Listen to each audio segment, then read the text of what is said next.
Hello guys and welcome back to examination catalyst. I know बहुत time से video upload नहीं हुआ है, but hopefully this time it will continue.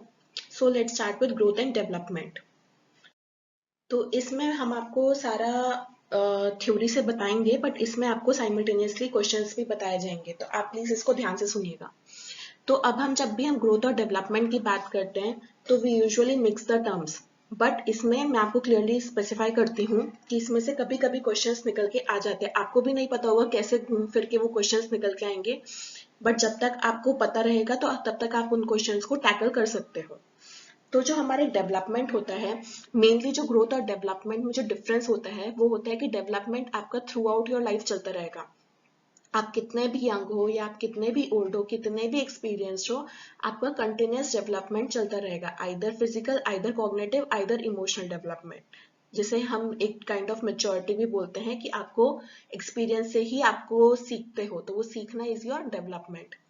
जबकि growth जो होता है, ग्रोथ हमारा मेनली फिजिकल एट्रीब्यूट से देखा जाता है कि आपके जैसे सेल्स कितने ज्यादा बड़े, साइज, नंबर, ऐसे ये सब कि आपके जैसे बॉडी पार्ट्स हैं। छोटा बच्चा होता है वो दिखने में छोटा होता है, फिर वो धीरे धीरे बड़ा होता है, तो वो हमारी ग्रोथ में नजर आता है, मतलब हमारे फिजिकल एट्रीब्यूट्स में नजर आता है। आपका हाइट पहले सपोज 2-3 था, फिर उसके बाद धीरे धीरे होते होते 4-5, अब 5-4 है, आपका 5-5 है सपोज मैक्सिमम, तो दैट इज योर ग्रोथ।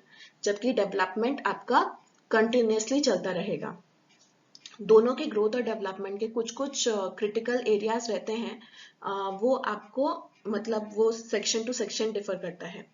तो एक बार हम पढ़ लेते हैं यहाँ पे क्या मेंशन है कि डेवलपमेंट रेफर्स टू चेंज और growth that occurs in a child during the life span from birth to adolescence. This change occurs in an orderly sequence involving physical, cognitive, and emotional development. These three main areas of child development involve developmental changes which take place in a predictable pattern, age-related, orderly, but with differences in the rate or timing of the changes from one person to another. इसमें आपका जो last sentence है कि आपका predictable pattern में, obvious सी बात है कि आप छोटे बच्चे से एकदम एक्सपेक्ट नहीं कर सकते कि एकदम से अलजेब्रा के सम फॉलो करने लग जाएगा। उसको पहले काउंटिंग सीखना पड़ेगा, एबीसीडी सीखना पड़ेगा, तब जाके वो कॉम्प्लेक्स चीजें हैंडल कर सकता है। तो वही यहाँ पे बोला जाता है प्रिडिक्टेबल पैटर्न और एज रिलेटेड। हाँ, ये जरूर है कि डेट और टाइमिंग के हिसाब से, जैसे कि देखते हैं कि गर्ल्स ज्यादा जल्दी मेच्योर होती है as compared to boys. School में जब आप होते हैं 9th-10th में, तो आप देखेंगे कि गर्ल्स का हाइट एकदम फुली मेच्योर्ड हो जाता है, जबकि जो बॉयज होते हैं वो कॉलेज में जाके उनका यानी कि 18-19 ईयर्स में उनका हाइट फिर इंक्रीज होता है। स्कूल टाइम में थोड़ा रुक जाता है उनका फ्रॉम 9 to 12 अराउंड, फिर उसके बाद उनका एकदम से हाइट बढ़ना शुरू होता है। तो दैट इज योर टाइमली, कि वो डिपेंड करता है बहुत सारे फैक्टर्स पे, आपके आसपास रहने के फैक्टर्स पे, न्यूट्रिशनल फैक्टर्स पे, जेनेटिक फैक्टर्स पे, इन सब चीजों पे आपका दोनों ग्रोथ और डेवलपमेंट डिपेंड करता है। तो ये हुई हमारी ग्रोथ और डेवलपमेंट की बात। इसमें से बहुत सारे क्वेश्चंस निकल के आएंगे। अब हम जब प्रिंसिपल्स ऑफ डेवलपमेंट पढ़ेंगे तो पहला प्रिंसिपल है change in the child that occurs over the time. Changes follow an orderly pattern that moves toward greater complexity and enhances survival. इसमें कुछ नहीं कह रहे हैं, इसमें सिंपल यही है कि हमारा जो है वो चेंज एक समय के साथ साथ ही आता है, और वो एक ऑर्डरली पैटर्न, जैसे कि मैंने आपको थोड़ी देर पहले बताया। तो growth is an orderly process occurring in systematic fashion. Wide individual differences exist in growth rates. Growth and development are influences by a multiple factor. यही मैंने आपको इतना अभी जैसे बताया कि आपके जो ग्रोथ होता है वो बहुत सारे फैक्टर्स पर डिपेंड करता है कि आपका क्या खा रहे हैं, आप न्यूट्रिशन प्रॉपर ले रहे हैं, नहीं ले रहे हैं, आप कितना, आपका फिजिकल वर्क है, आप कितना अपने आप पे ध्यान दे रहे हैं, कैसे करें, तो वो सब आपका सब एक्सटर्नल फैक्टर्स में ही काउंट होता है। फिर थर्ड है आपका development proceeds from simple to complex and from general to specific. अब आप इसी सेंटेंस में देखिए, दो क्वेश्चन बन जाते हैं। इसमें बहुत सारे एमसीक्यूज में आपसे पूछा जाता है कि ऑप्शंस देते हैं कि सिंपल टू कॉम्प्लेक्स और complex to simple something something की डेवलपमेंट कैसे प्रोसीड होता है, तो आपका यहाँ से क्वेश्चन बन जाता है सिंपल टू कॉम्प्लेक्स, और इसी को दूसरे तरीके से लिखते हैं जनरल टू स्पेसिफिक।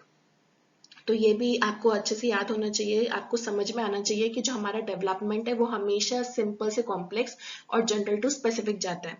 इसको आप कैसे समझेंगे, जैसे जब हम छोटे होते हैं तो हमारे लिए सब चीजें बहुत सिंपल रहती है, ठीक है, बहुत चीजों को सिंपल, लेकिन जब धीरे धीरे हम बड़े होते रहते हैं हमको हमारी लाइफ में सिचुएशन बहुत डिफरेंट आती है, हम उसके हिसाब से ग्रो करते हैं, उसके हिसाब से हमारा माइंड डेवलप करता है, कैसे हमें क्या करना है, तो वो सब हमारी कॉम्प्लेक्स चीज हो गई। तो हमेशा हम सिंपल से शुरू करते हैं, कॉम्प्लेक्स पे जाते हैं, पहले हम ABCD सीखते हैं, उसके बाद हम कॉम्प्लेक्स वर्ड्स बनाते हैं, पहले 1 2 3 सीखते हैं, तब जाके हम अलजेब्रा के सम्स सॉल्व कर पाते हैं। That is your simple to complex and general to specific development. तो हमारे there are critical periods for growth and development and rates में development vary। जैसे मैंने आपको भी एग्जांपल दिया गर्ल और बॉय की हाइट का, तो वही चीज। फिर जो हमारा डेवलपमेंट होता है वो कंटिन्यूस रहता है through out the individuals life span. ये भी क्वेश्चन कभी कभी आ जाता है असर्शन रीजन में या कुछ भी, कि आपका जो डेवलपमेंट होता है वो थ्रू आउट लाइफ में रहता है या फिर आपका क्या लिमिटेड हो जाता है। तो उसमें आपको ये हमेशा ध्यान देना कि डेवलपमेंट आपका कंप्लीटली चलेगा, हमेशा पूरी जिंदगी आपका कुछ ना कुछ डेवलपमेंट होता ही रहेगा। You have always the scope to develop, ठीक है, और आपके पास नहीं भी हो तो भी आप साइमल्टेनियसली डेवलप ही कर रहे हो। Every thought everything is contributing to development only. फिर हमारा लास्ट प्रिंसिपल देते हैं कि the child's pattern of growth is head to toe direction और cephalocaudal and in an inward to outward pattern called proximodistal. ये भी दो बहुत इंपॉर्टेंट टर्म्स हैं। जब हमारा जो भी हमारा डेवलपमेंट होता है, हम छोटे बेबी से देखे जाएंगे, तो जब हमारा हेड से टो की तरफ यानी कि सर से जब पैर की तरफ ऐसे डेवलपमेंट होता है तो हम उसको सिफेलोकॉर्डल बोलते हैं। इसको हम ऐसे भी याद कर सकते हैं कि आप सिफेलोकॉर्डल को आप हेड टू टो में ऐसे खींचिए कि सिफेलोकॉर्डल, तो आपका हेड टू टो डायरेक्शन। अगर आपका, और दूसरा हमारा डेवलपमेंट होता है प्रॉक्सिमो डिस्टल, ठीक है, तो इसको आप कैसे करेंगे, हमेशा जो डेवलपमेंट रहता है कि आपके जो आर्म्स होते हैं वो धीरे धीरे धीरे धीरे बड़े होते हैं, तो that is your proximo distal. Proximo ऐसे करके, बस आप इसको चीज को ऐसे ही याद सकते हैं, इनवर्ड टू आउटवर्ड यानी कि इनवर्ड से आउटवर्ड, और प्रॉक्सिमो डिस्टल। जबकि सिफेलोकॉर्डल आपका हेड टू टो डायरेक्शन, तो सिफेलोकॉर्डल आप इसको खींच दीजिए तो नीचे की तरफ आएगा। तो that is your very important 4 to 5 questions from this principles of development only. और ये आपको कहीं ना कहीं आते ही आते हैं, तो आप इन पे जरूर ध्यान दीजिए। इससे नहीं आएगा तो इससे रिलेटेड आता है, पर ये आपको कहीं ना कहीं स्ट्राइक हो गई जैसे ही आपका ह्यूमन डेवलपमेंट के बारे में बात होगा। फिर हम नेक्स्ट चलते हैं पीरियड्स ऑफ डेवलपमेंट में। तो पीरियड्स ऑफ डेवलपमेंट में उससे पहले हम कंसेप्शन से जाएंगे। जब हमारा कंसेप्शन होता है तो 0 to 2 वीक्स में हम उसको जर्मिनल फेज यानी कि जाइगोट भी बोलते हैं। जो हमारा छोटा सेल होता है प्रेगनेंसी के टाइम पे, तो हम उसको जाइगोट बोलते हैं। फिर हमारा 2 to 8 वीक्स या 3 to 8 वीक्स में एम्ब्रियो बोलते हैं, ठीक है। तो टमी के अंदर जो रहता है 0 to 2 वीक्स में हम उसको जाइगोट बोलते हैं। 2 to 8 वीक्स या 3 to 8 वीक्स जब भी आएगा तो आप उसको एम्ब्रियो बोलेंगे। और फिर जब 9 वीक से लेके बर्थ यानी कि आपका कौन सा सेकेंड थर्ड मंथ के स्टार्टिंग से बर्थ तक हम फीटस बोलते हैं, उसको फीटल स्टेज भी बोलते हैं। बहुत बार क्वेश्चन पूछा जाता है कि ह्यूमन एम्ब्रियो का पीरियड बताइए, तो उसमें ऑप्शन दे देते हैं 0 to 2 weeks, 2 to 8 weeks, 8 to 12 weeks. तो ऐसे में आपको हमेशा क्लियर रहना चाहिए कि ये जहाँ पे भी 2 to 8 वीक्स या 3 to 8 वीक्स होगा वो आपका एम्ब्रियो का स्टेज होगा, तो वो होगा आपका एम्ब्रियो। हम उस स्टेज को एम्ब्रियो बोलते हैं, ठीक है। तो सबसे पहले हमारा कंसेप्शन से 0 to 2 वीक्स तक जर्मिनल स्टेज, जिसको हम जाइगोट स्टेज बोलते हैं, मतलब जो बेबी होता है उसको जाइगोट बोलते हैं। फिर उसके बाद हमारा एम्ब्रियो बोलते हैं हम उसको। फिर आफ्टर 8 वीक्स, 9th वीक से हम उसको फीटस बोलते हैं। फिर उसके बाद जब उसका बर्थ हो जाता है तब ये वाला जो है ये पूरा प्रीनेटल पीरियड है, ठीक है। फिर उसके बाद जब हमारा बर्थ हो जाता है तो बर्थ से 2 इयर्स तक हम उसको इन्फेंट या टॉडलरहुड बोलते हैं। ये भी बहुत बार क्वेश्चन पूछा जाता है। ये वाला जो टॉपिक है ये बहुत इंपॉर्टेंट है क्योंकि इससे कभी ना कभी एक ना एक क्वेश्चन आ ही जाता है हर बार, या तो आइदर एम्ब्रियो से या फिर 0 to 2 ईयर्स से हम इन्फेंट टॉडलरहुड कौन सा स्टेज होता है तो उस चीज से आइदर आपको इसमें से पूछ दिया जाएगा कि 0 to 2 ईयर्स तक कौन सी क्या बोलते हैं हम बेबी को, उस स्टेज का नाम क्या है। ऑप्शन दे देंगे एम्ब्रियो, इन्फेंट और एनीथिंग इज एडोलसेंट और अडल्ट, तो आपको पता होना चाहिए कि वो इन्फेंट होगा, ठीक है। फिर अर्ली चाइल्डहुड हमारा 2 to 6 ईयर्स तक रहता है। फिर 6 to 12 ईयर्स मिडिल चाइल्डहुड, फिर अडोलसेंस 12 to 19, उसके बाद हमारा सारा अडल्टहुड आ जाता है, early adulthood, middle adulthood, late adulthood, और फिर हमारा ये एट द एंड रह जाता है। तो आपको ये चीज क्लियर रहनी चाहिए कि जो भी होगा आपको जो ये प्री नेटल पीरियड रहता है वो आपका सारा बर्थ से पहले का स्टेजेस रहते हैं, जाइगोट, एम्ब्रियो और फीटस, और जो उसके बाद रहते हैं वो infant, toddlerhood, early childhood, middle childhood, adolescent, young adulthood, middle, late adulthood, ऐसे। फिर हमारे डोमेन्स ऑफ डेवलपमेंट रहते हैं जो बहुत इंपॉर्टेंट रहते हैं, जिनके बेसिस पे हमारा डेवलपमेंट का क्या कहेंगे डिफ्रेंसिएशन है, ठीक है। तो पहला है हमारा physical development. Physical development is your body size, body proportion, appearance, brain का size, motor development, physical health, ये सब कि आपका वेट कितना बढ़ रहा है, हाइट कितनी बढ़ रही है, आर्म की लेंथ कितनी बड़ी हो गई है, तो ये सब आपका फिजिकल डेवलपमेंट में आता है। फिर नेक्स्ट है कॉग्निटिव डेवलपमेंट। कॉग्निटिव डेवलपमेंट जो भी होता है वो सारा इंटेलेक्चुअल एबिलिटी, थॉट प्रोसेस से रिलेटेड रहता है। जितना भी आपका ब्रेन माइंड रिलेटेड रहेगा वो सब कॉग्निटिव डेवलपमेंट रहता है। कॉग्निटिव डेवलपमेंट में आपका सारी कैपेबिलिटीज देखी जाती है कि आपका कितना शार्प मेमोरी है, आप कितनी इजीली प्रॉब्लम सॉल्व करते हो, आपका लेवल क्या है इमेजिनेशन का, क्या क्रिएटिविटी है, कितना स्ट्रॉन्ग आपके एकेडमिक्स हैं, डेली आप कितना ग्रास्प करते हो अटेंशन। सपोज आपने मॉर्निंग में कुछ बात सुनी, इवनिंग में आपसे पूछा जाए वही चीज, तो आपको वो याद रहेगी नहीं रहेगी, ऑर्डर, ये सब आपका कॉग्निटिव डेवलपमेंट रहता है, ठीक है। फिर थर्ड हमारा इमोशनल डेवलपमेंट रहता है, जिसके बारे में बहुत कम बात होती है पर आजकल बहुत ज्यादा वेटेज दिया जाता है आफ्टर लॉकडाउन।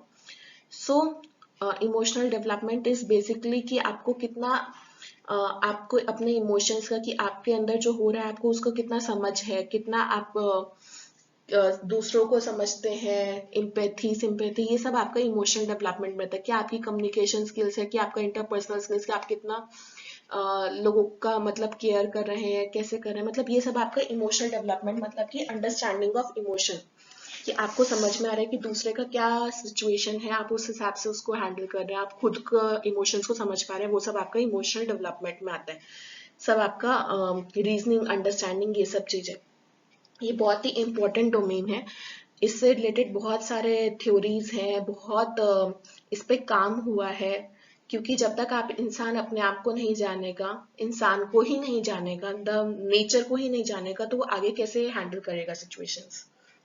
फिर हमारा फोर्थ है लैंग्वेज डेवलपमेंट। लैंग्वेज डेवलपमेंट बहुत स्टार्टिंग, मतलब बेबी से ही स्टार्ट हो जाता है, जब वो कूइंग वगैरह भी करता है, स्मॉल स्मॉल साउंड्स भी बनाता है, वो भी आपका एक पार्ट ऑफ लैंग्वेज डेवलपमेंट है। उसमें बहुत सारे आपके थ्योरीज है, होलो फ्रेजेस, टेलीग्राम स्टेज, ये सब सिंपल, ये सब भी आपका लैंग्वेज डेवलपमेंट में ही है। इसमें भी आपका आता है क्वेश्चन कभी कभी सिंपल टू कॉम्प्लेक्स वाला, कि पहले बेबी ऊ आ ऐसे वाले साउंड्स निकालता है, फिर उसके बाद छोटा छोटा वर्ड बनाता है, पानी, मम ऐसे ऐसे करके खाने को, फिर उसके बाद धीरे धीरे वो स्मॉल सेंटेंस बनाता है, गो, गोइंग, ऐसे वाला, फिर उसके बाद कॉम्प्लेक्स सेंटेंस, तो वो सिंपल टू कॉम्प्लेक्स। तो ये भी हमारा, जैसे कि देखिए, children's language development move from simple to complex.